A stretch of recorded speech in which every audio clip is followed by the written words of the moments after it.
The wind howled like something alive the night Clara Whitmore collapsed at the iron gates of Caleb Mercer's ranch, her fingers frozen around the bars as if they were the last thing tethering her to life. Snow lashed across the Wyoming plains, swallowing footprints, burying hope, and silencing cries before they could carry. Behind her, two small children huddled together, too weak to cry anymore. In front of her stood the largest ranch for miles, owned by the man every woman once dreamed of marrying, and every one of them had fled from. Caleb Mercer, the richest cowboy in Bitter Creek, had built a reputation colder than the winters he ruled over. Brides came with hope and left with heartbreak, each one turned away, sent back into storms not unlike this one. And now, fate had delivered someone who didn't come seeking love, only survival.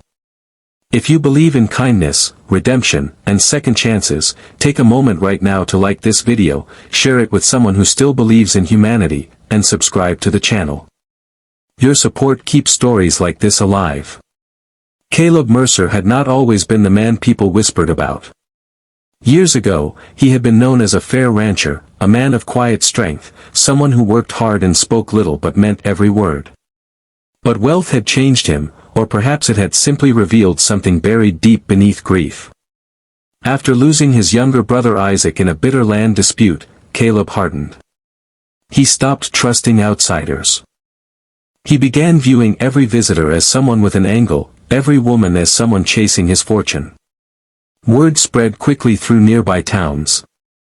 Brides who had once written to him in admiration came in person, only to leave humiliated, their tears freezing before they hit the ground. Some said he enjoyed it. Others said he was protecting himself. Either way, no one stayed. That winter had been particularly brutal. Supplies were scarce, roads impassable, and even the toughest ranch hands struggled to keep livestock alive. Caleb stood in his barn late that evening, checking feed levels, when his foreman, Thomas Hale, rushed in with urgency cutting through the cold air. There was someone at the gate, Thomas said, barely able to form the words through chattering teeth. Caleb frowned, irritation flashing in his eyes. He had made it clear, no visitors during winter. Especially not desperate ones. But something in Thomas's voice made him pause. When Caleb stepped outside, the storm hit him like a wall. The lantern in his hand flickered violently as he made his way toward the gate. What he saw there didn't match the expectations he had built in his mind. This was no hopeful bride dressed in borrowed elegance. This was survival in its rawest, most painful form.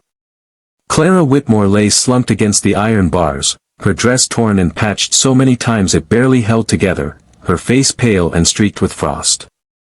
A small baby was strapped to her back, barely moving, and two little girls knelt beside her, their hollow eyes filled with fear that had long outgrown tears.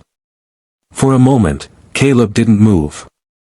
His instincts told him to send them away. That's what he always did. But something unfamiliar crept into his chest, a hesitation, sharp and unsettling. The older of the two girls looked up at him, her lips trembling, her voice barely audible over the wind. She didn't ask for money. She didn't ask for shelter. She simply said they were hungry. Caleb had heard pleas before. He had ignored them all. But this was different. This wasn't ambition disguised as desperation. This was desperation stripped bare, with nothing left to hide. He noticed Clara's hands, cracked, bleeding, clinging to the gate even in unconsciousness. He saw the children's shoes, worn through to the soles, leaving their feet exposed to the snow. And for the first time in years, Caleb Mercer felt something crack inside him. He barked orders to Thomas, his voice rough, almost angry, as if he resented the decision even as he made it. The gates were opened, and the family was carried inside. The warmth of the ranch house felt almost foreign to Clara when she regained consciousness hours later. She lay wrapped in blankets, the faint smell of stew filling the air. Her children slept nearby, their faces finally relaxed, their breathing steady. Caleb stood at a distance, watching. He didn't approach. He didn't speak. But he didn't leave either. Over the next few days, Clara slowly regained strength.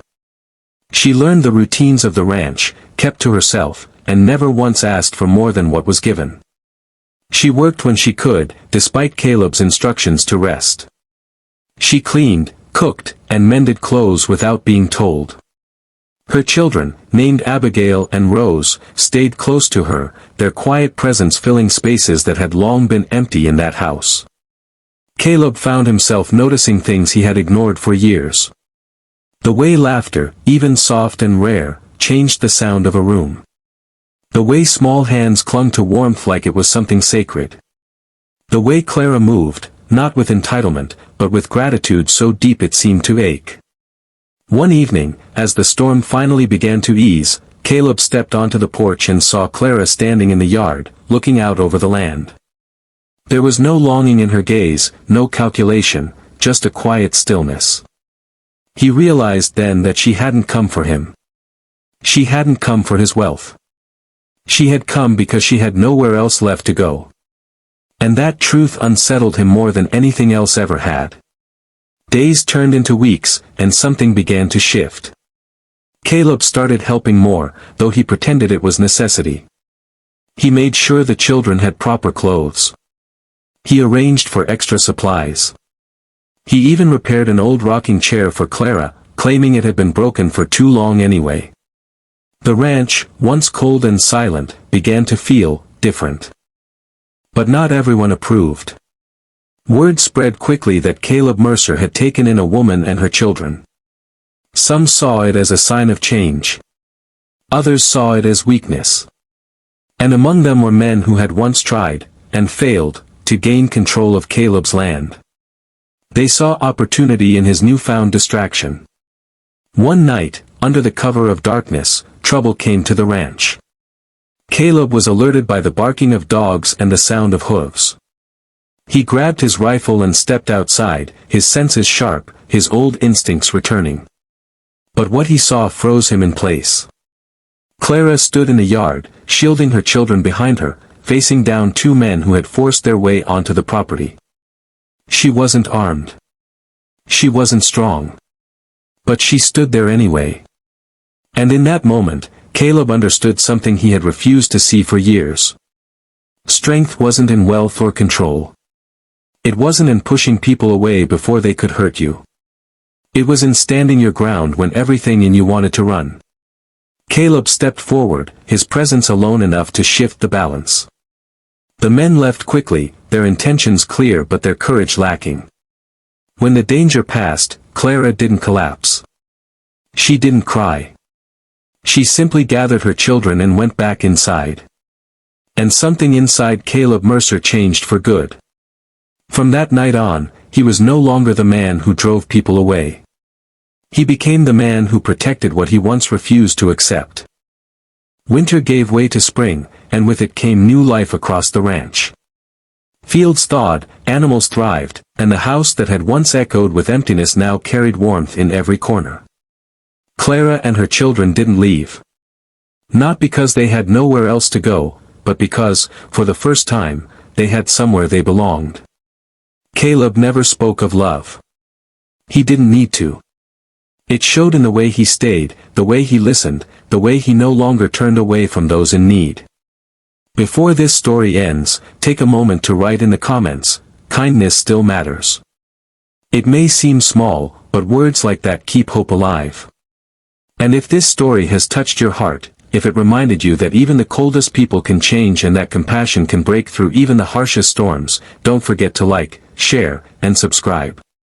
Stories like this deserve to be heard, and your support helps them reach those who need them most. Because sometimes, the richest man isn't the one with the most land or gold, but the one who finally learns how to open his gate when it matters most.